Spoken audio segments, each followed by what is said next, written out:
तो चलिए इस वीडियो में देखते हैं लिब्रे ऑफिस और माइक्रोसॉफ्ट ऑफिस में अंतर क्या है। इस दोनों में बहुत ज़्यादा का अंतर नहीं है। ये दोनों ही सॉफ्टवेयर एक ही तरह के काम करते हैं। ट्रिपल सी और ओ लेवल में जो नाइलिट की तरफ से ये एग्ज़ाम कंडक्ट कराए जाते हैं, बहुत सारे क्वेश्चन करे जाते हैं। एक्चुअल में ये दोनों ही एक तरह के एप्लीकेशन सॉफ्टवेयर हैं।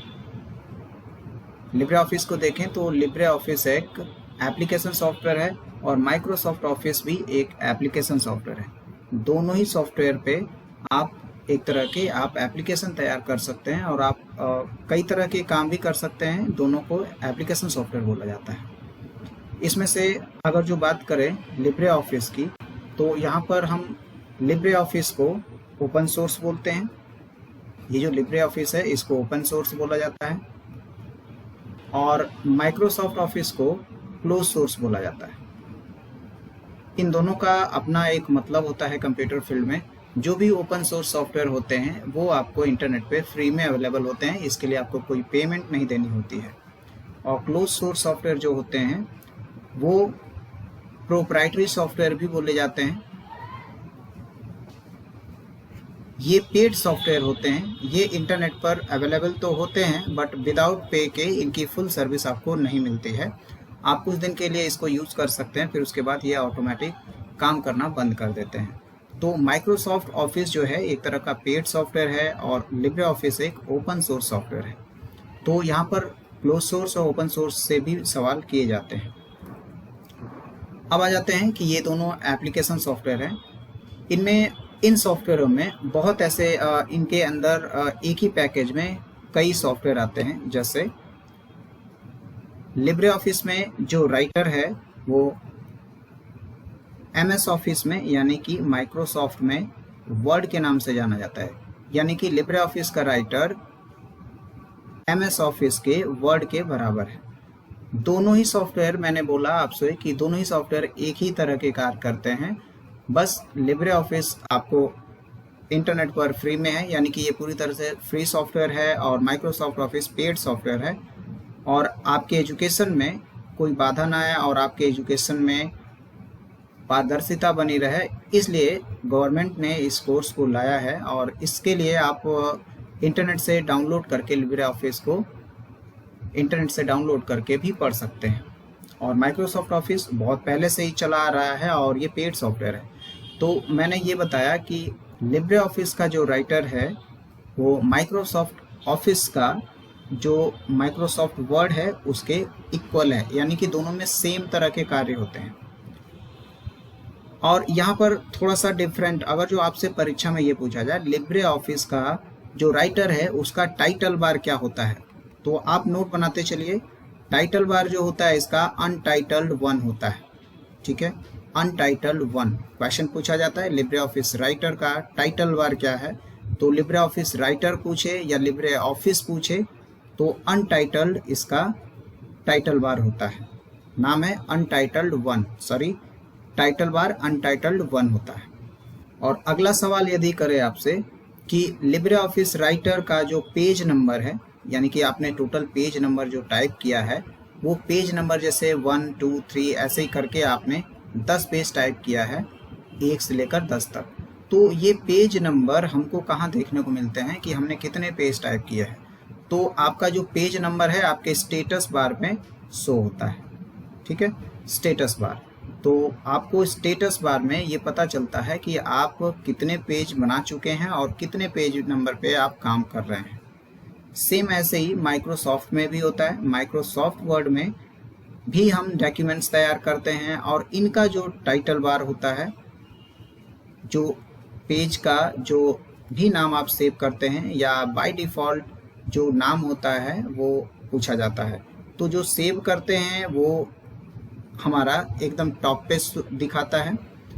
जो भी हम MS वर्ड की जो फाइल को सेव करते हैं तो उस फाइल का जो नाम है हमेशा पेज के टॉप पे दिखाई देता है। मान लीजिए ये पेज है तो हमारा एकदम टॉप पे दिखाई देता है उस पेज का नाम, तो उसको हम कहते हैं टाइटल बार। तो MS वर्ड का जो बाय डिफ़ॉल्ट टाइटल बार होता है वो डॉक्यूमेंट 1 होता है। जो MS वर्ड का टाइटल बार है और यदि इसमें एक अलग टाइप से सवाल करता है कि माइक्रोसॉफ्ट वर्ड में बाय डिफ़ॉल्ट फाइल का नाम क्या होता है, बाय डिफ़ॉल्ट फाइल नेम, तो बाय डिफ़ॉल्ट फाइल नेम जो होता है वो doc1 DOC1 होता है। ये याद रखना है आपको, doc1 DOC1।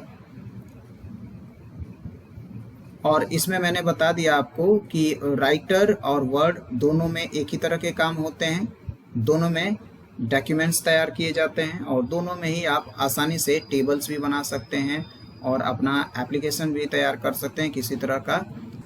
और एक सवाल इसमें अगर जो ये पूछ दे आपसे कि राइटर में आपकी जो बाय डिफ़ॉल्ट जो टेबल में रो और कॉलम जो होते हैं, टेबल में रो तथा कॉलम पूछ दे, रो और कॉलम कितने होते हैं, तो राइटर में बाय डिफ़ॉल्ट रो और कॉलम 2 और 2 होते हैं, यानी कि रो भी 2 होती है और कॉलम भी 2 होते हैं।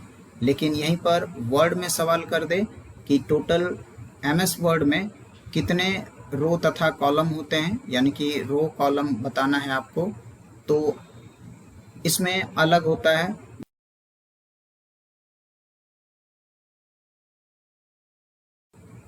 आगे देखते हैं कि लिब्रे ऑफिस में और भी सॉफ्टवेयर हैं। तो जो लिब्रे ऑफिस में कैल्क नाम का जो सॉफ्टवेयर है वो माइक्रोसॉफ्ट के एक्सेल वाले सॉफ्टवेयर के बराबर है। इन दोनों में कैलकुलेशन संबंधित कार्य होते हैं, ठीक है, कैलकुलेशन संबंधित कार्य होते हैं, जैसे जोड़, घटाना और गुणा, भाग, ठीक है, यानी कि कैलकुलेशन संबंधित। तो यहाँ पे भी सेम काम होता है, कैलकुलेशन संबंधित होता है, यानी कि जोड़, घटाना, गुणा, भाग, इस तरह के कार्य हम लोग MS एक्सेल में करते हैं और कैल्क में भी सेम काम करते हैं। और ये पहले भी बता दिया कि दोनों सॉफ्टवेयर सेम तरह के सॉफ्टवेयर हैं और इन दोनों में फ़र्क इतना ही है कि एक फ्री है और एक पेड है। तो दोनों में से किसी पे भी आप काम करते हैं तो किसी एक पे भी काम करना सीख लेते हैं तो आपको काम करना इस पे बहुत ईजी हो जाता है। अगर जो आपको कैल्क का टाइटल बार पूछे तो कैल्क का भी टाइटल बार पूरे लिब्रे ऑफिस के किसी भी पैकेज का, किसी भी सॉफ्टवेयर का नाम पूछे इसमें से, राइटर या कैल्क, तो दोनों में ही इसका अनटाइटल्ड 1 होता है, ठीक है। लेकिन एक्सेल में जो टाइटल बार होता है वो अलग होता है, इसका होता है बुक 1। तो इन दोनों में ये फ़र्क है। अब आगे देखते हैं, लिब्रे ऑफिस में एक और पैकेज बहुत फेमस है, लिब्रे ऑफिस का इम्प्रेस और माइक्रोसॉफ्ट की तरफ से माइक्रोसॉफ्ट पावर पॉइंट। ये दोनों ही सॉफ्टवेयर बहुत ही अपने आप में पॉपुलर हैं। यदि लिब्रे ऑफिस इम्प्रेस की बात करी जाए तो इम्प्रेस की मदद से हम प्रेजेंटेशन बनाते हैं, ठीक है, प्रेजेंटेशन, और माइक्रोसॉफ्ट पावर पॉइंट की मदद से भी हम प्रेजेंटेशन बनाते हैं। दोनों में ही प्रेजेंटेशन बनते हैं, जो दोनों ही सॉफ्टवेयर में जो हम काम करते हैं उस काम को प्रेजेंटेशन के नाम से जानते हैं।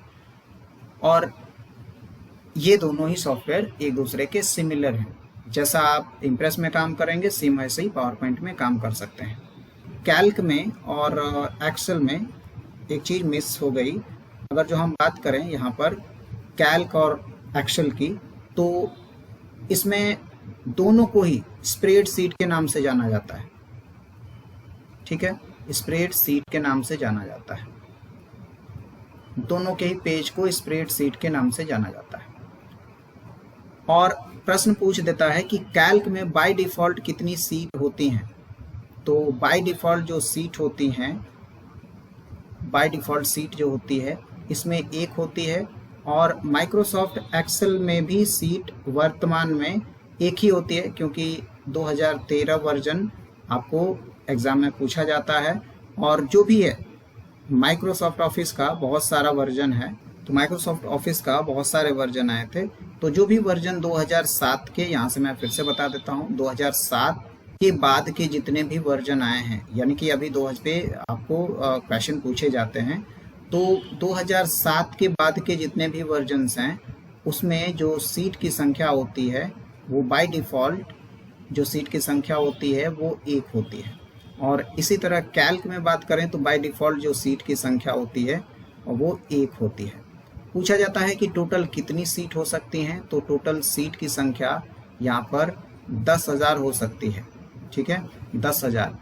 और यहाँ पर एक्सेल में बात करा जाए तो एक्सेल में टोटल सीट ये बढ़ के कहाँ जा सकती है, तो ये 225, सॉरी ये 225 नहीं, ये 255 होता है, ठीक है। तो माइक्रोसॉफ्ट एक्सेल में 255 सीट और इसमें 10,000 सीट। अब बात करें कि दोनों के एक्सटेंशन के बारे में, तो माइक्रोसॉफ्ट कैल्क का जो एक्सटेंशन है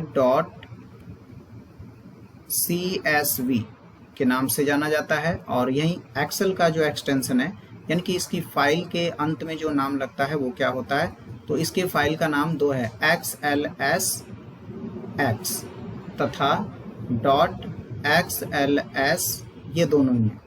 तो ये वाले जो वर्जन हैं ये 2003 तक थे, यानी कि 3 के पहले की अगर जो बात करें या 3 की बात करें तो उसका जो एक्सटेंशन होता है .xls होता है, और 2007 को लेकर के और जो अब तक के सभी वर्जन में एक्सटेंशन जो एक्सेल का होता है XLS और X जुड़ा होता है। इसमें लास्ट वाले X का मतलब कभी कभी एग्जाम में पूछ लिया जाता है, तो इसका होता है एक्सटेंडेड। अगर जो यही MS वर्ड की बात करें तो MS वर्ड का जो एक्सटेंशन होता है .doc या .docx होता है, और यहीं पर राइटर की बात करें तो .odc नहीं, सॉरी odt, ठीक है। तो इसका जो होता है .odt। तो इस वीडियो में हमने लिब्रे ऑफिस और माइक्रोसॉफ्ट ऑफिस में आपको फ़र्क बताया, और जो एक दूसरे से अलग हो सकते थे उतना हमने इसमें कवर किया है। अगली वीडियो में हम इससे बनते जो भी सवाल बनेंगे हम आपको लेकर आएंगे। इस वीडियो में बहुत ज़्यादा कवर कर दिया गया है और वीडियो लंबी हो गई है, और अगली वीडियो में एक एक करके सेपरेट और जूम साइज जो रह गया है वो अगली वीडियो में कवर किया जाएगा। लिब्रे ऑफिस के राइटर, कैल्क, इम्प्रेस तीनों वीडियो अलग अलग कवर की जाएंगी, और माइक्रोसॉफ्ट पावर पॉइंट, एक्सेल और वर्ड भी अलग अलग कवर किया जाएगा। तो वीडियो आपके एग्ज़ाम के लिए बहुत ही फ़ायदेमंद साबित होगी। इस वीडियो में आपको बहुत सारी चीज़ें कवर की गई हैं, नोट बना बना के आप चाहें तो उसको लिख सकते हैं, जो कि बाद में आप पढ़ेंगे तो आपके एग्ज़ाम में काम आएगा।